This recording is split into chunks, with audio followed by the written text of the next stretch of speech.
Mayong hapon, Negros. Ini ang Digicast Negros X. Ang nagapanguna nga napulo ka mga balita sa isla sa Negros ang amo ni gadulong sa inyo.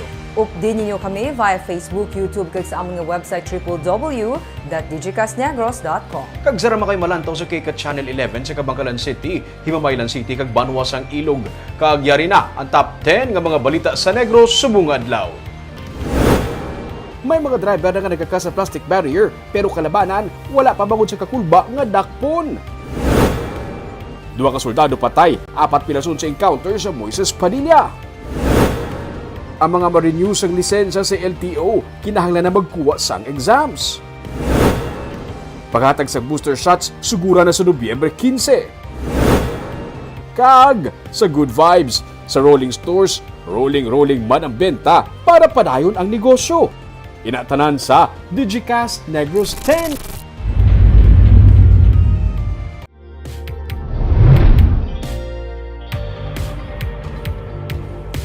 Sa number 10, low pressure area nga nakitaan kahapon sa Dumaguete City ang natunaw na. Duha ka mga low pressure areas ang kahapon na ginabantayan sa pag-asa sa sulod sang Philippine Area of Responsibility. Pero sa latest weather bulletin sang pag-asa, natunaw na ang isa nga malapit sa Dumaguete City. Ang LPA nga ginabantayan na lang karon sa PAR amo ang yara sa 580 kilometers east sang Borongan, Eastern Samar. Pero sunod sa pag-asa, magamay lang ang tsansa nga ini ang mangin isa ka bagyo. Gina-forecast sang pag-asa nga mangin maayo ang lakat sang panahon diri sa Negros nga may lapta-lapta lang nga pag-ulan.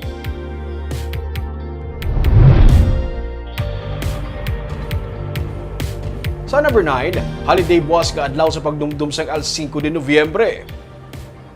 Isa ka programa pagkahiwaton sa probinsya sa Capital Lagun, buwas sa aga nga pamunuan ni Negros Occidental Governor Eugenio Jose Lacson. May separado naman nga programa sa gabi sa social hall kung sa diin kinalahon ang 31 ka mga local government units kag napulo ka mga frontline offices bilang outstanding Negrense awardees. Ini sa pagkilala sang ilangan nangin papel kag bulig sa away kontra sa COVID-19. Sunod kay Provincial Administrator Refrando Diaz, ini sila lakip na ang ilangan mga personnel ang ginakabig baganihan sa away kontra COVID-19. Ilabi na nga ang ilang bulig para mapangapinan ang ikaayong lawas. Isa ka special non-working holiday ang November 5. Ini sa pagdumdum sa pagkahilway sa probinsya, gikan sa kamot sa mga Espanyol, sang natiplang sila sa mga Negrense nga hangaway.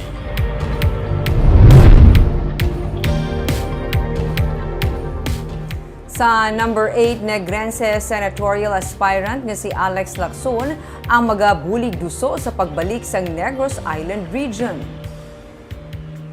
Nagapati si Lacson nga taga Kabangkalan City nga mapuslanon sa mga Negrosanon ang One Island region gani kun mahatagan sing higayon sa Senado iya nga igaduso ini. Wala labot diri isa man sa iya luyag nga tutukan amo ang bulig para sa industriya sang kalamay. Isa diri amo ang paghatag sang bulig sa bahin sa plano kung paano magamit ang pondo gikan sa SIDA o kunang Sugarcane Industry Development Act. May 2 billion pesos nga pondo para diri ugali bangod nga wala magamit kay basi wala lang maplanuhan suno kay Lacson ginpanubuan ang pondo. Ang 2 billion pesos sa karon nga pondo ang 67 million pesos na lang. Pero kung maplastar sarang sa gihapon magamit ang 2 bilyones pesos nga pondo suno kay Lacson.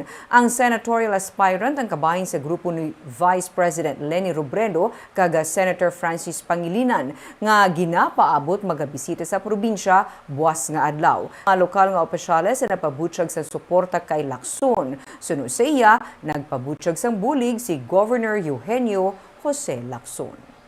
The NIR, Negros Island Region, I think dako ina sa mga benepisyo sa aton, sa tanan ng mga Negrense, tanan ng Ilonggo diri sa aton. Ang problema lang sa to kay ang NIR, executive order lang, induay siya sang laye. So kung palaron kita, isa siya sa gusto ko iduso sa aton for Negros. And I think I would really help ang Negros at ang Negrense. Sa number 7,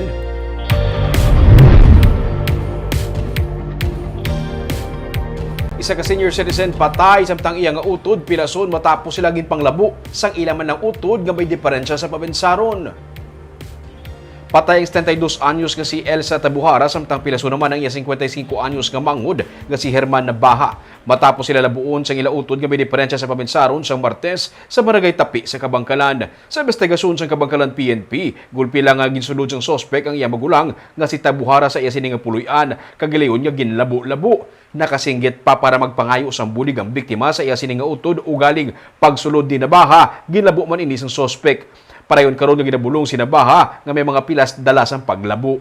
Wala man sa may ginawayan ang magulutod suno sa pulis ugaling nakasugid ang pamilya nga wala na makainom sang iya nga bulong ang sospek kag wala makatulog sa sulod sang pila na kaadlaw. Amo nga posible nangin bayolente ini bangod may diferensya sa paminsaron.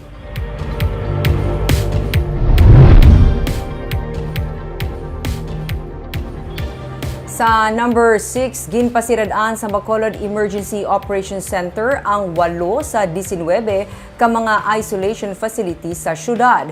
Pero naghinyo naman sang duga nga pulis nga magbantay sa mga pasilidad agutong mapaiway ang pagpalagyo sa mga COVID-19 positive. Ang detalye sa report ni Nico Delfin. Bangod sang pagnubo sang COVID-19 cases, madyutay na lang ang yara sa mga isolation facilities sang syudad. Gani halin sa 19 ka isolation facility, may 11 na lang ang nabilin nga pasilidad sang Bacolod para sa mga naga-isolate nga COVID-19 positive. Gina-consolidate naton para nga to conserve our resources also and as well as manpower. Kaya kung naga-close kita sang isolation facilities, the nurses that we assign in the isolation facilities gina-deploy na sila as vaccinators naman. Pero bisan pa napasirada na ang 8 sa 19 ka mga isolation facility, naghinyo na si Mayor Evelio Leonardia sang dugang nga police security personnel halin sa Bacolod City Police Office agod babantayan ang mga pasilidad kay mapaiway ang liwat nga pagpalagyo sa mga COVID-19 positive. May mga trainings ang aton mga police, so there are some facilities nga wala sang may naka-assign nga police. But and also nag-oplan undas pa, so due time nakulangan man ang force police force naton. So ang request ni Mayor kay Colonel Martir is at the soon as possible time nga mag-deploy gid sang naka-duty gid nga police in each of the isolation facility.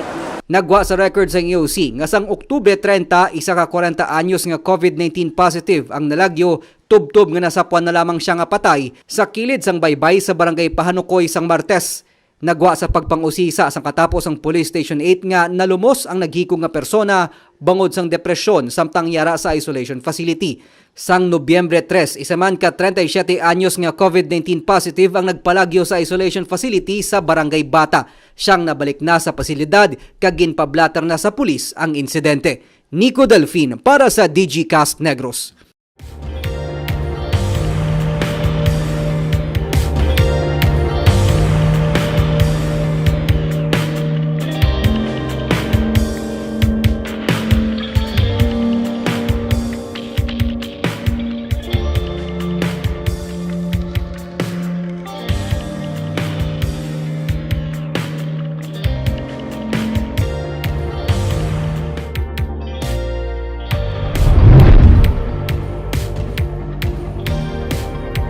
Sa number 5, duha ka mga katapo sang Philippine Army patay sa encounter sa Banwasang Moises Padilla. Army nagapati nga may patay man sa bahin sang NPA.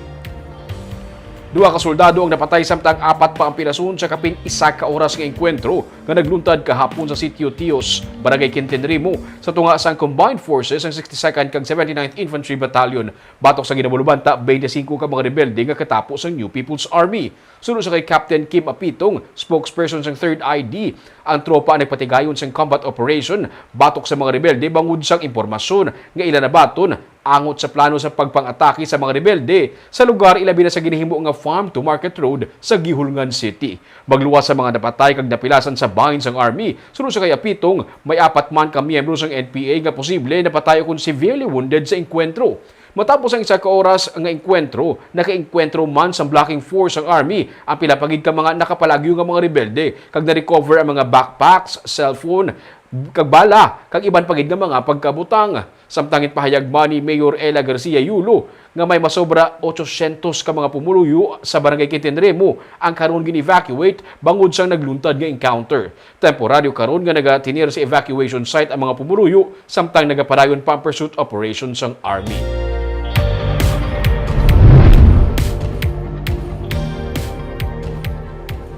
Sa number 4, mga test requirements para sa mga fully vaccinated individuals nga magapadulong sa Negros Oriental ang ginkakas na. Iniagud tong magganyat man ang mga pumuluyo sa probinsya nga magpabakuna. Nagpagwa na sang executive order kahapon si Negros Oriental Governor Roel Degamo may angot sa paghalog sa probinsya sa mga protokol para sa mga travelers nga magasulod sa Negros Oriental, ilabi na ang mga fully vaccinated individuals. Sumugod subong nga adlaw, hindi na kinahanglan pa sang fully vaccinated traveler ang antigen o kun swab test. Vaccination card na lang kag government-issued ID amo ang iga-require sa probinsya sa mga fully vaccinated individual. Para naman sa mga unvaccinated travelers, negative antigen test na lang man ang kinahanglanon kag government-issued ID. Ginpahayag ni Degamo nga ang paghalog sa travel requirements ang isa man kapaagi sa probinsya agud maganyat nga magpabakuna ang mga pumuluyo ilabi na ang mga indi luyag magpabakuna. 2,426 sa karon ang active cases sa Negros Oriental.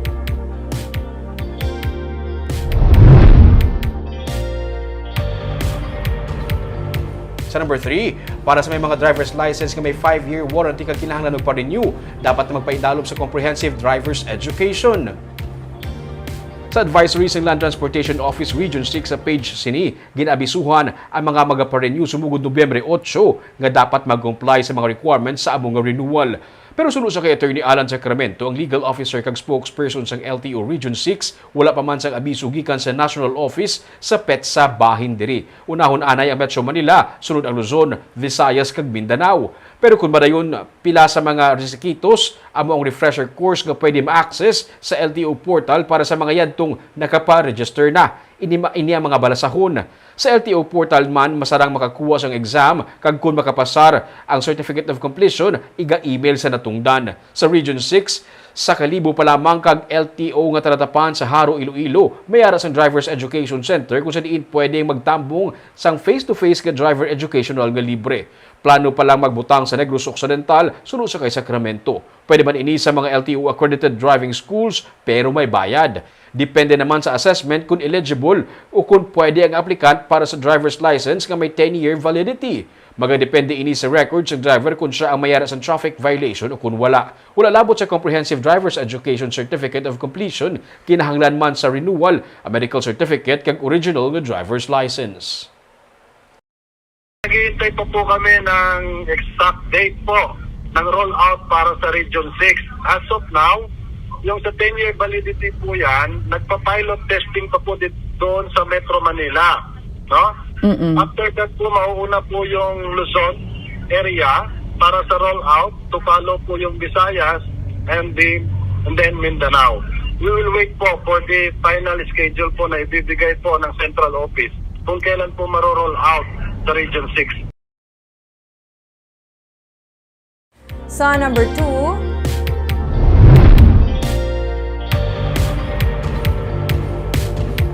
booster shots para sa mga medical frontliners kag senior citizens sa Bacolod ang pagasugura na sa Nobyembre 15. Ginabulubanta naga-average sa masobra 600 ka mga 12 to 17-year-old kada adlaw ang sarang mabakunahan sa mga vaccination centers sa Bacolod.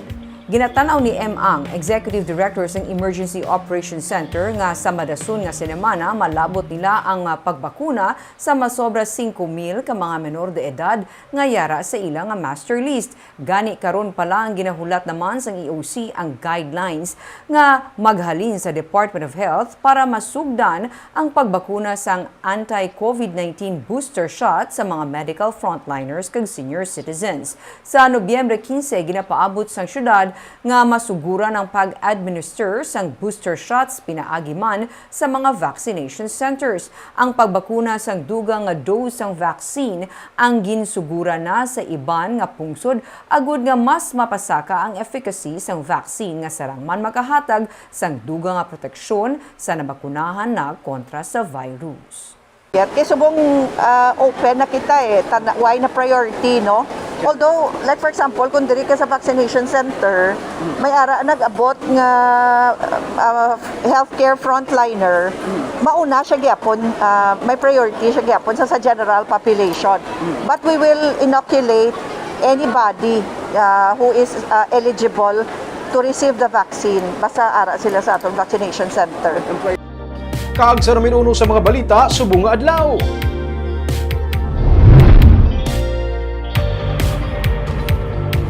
Subong nga adlaw may mga driver nga nagkakasang ilang mga plastic barriers pero kalabanan, wala anay nagkakasa kakulba nga base dakpon kay wala sa memo. LTFRB Region 6 nagpatag nga pwede na ini mapangkakas. May report si Nico Delfin. Wala anay nangakas sa mga plastic barrier ang kadamaan sa mga driver sa ilang ginamaneho nga jeep samtang wala pa sang memorandum gikan sa Land Transportation Franchising and Regulatory Board. Ginanunsyo sang pamunuan sang Department of Transportation kag LTFRB Regional Office nga pwede na mapatuman ang pagkakas sa mga plastic barrier sumugod karon nga adlaw. Nagpangduha-duha pa una ang jeepney driver nga si Dexter Torda pero sang mahibaluan niya ang balita gikan sa iyang mga kaupdanan, gilayon niya ginkakas ang mga plastic barrier sa sulod sang ginamaneho nga jeep. Kakson Kakson na. Hindi ko mangkutani gani kakson gina. Ngaman. Kiti laradok man ko mo. Di ambal gani alam ko. Si useless man kasi, di ba? Ano man nagyapon kung ano, di ba? Amo man nagyapon mo kung ano, hindi man sasabad. Pero kung virus talaga, malusot-lusot. Tapos kung tuod man mga mahuyatan na, di kung may virus ang ano, di araga agad.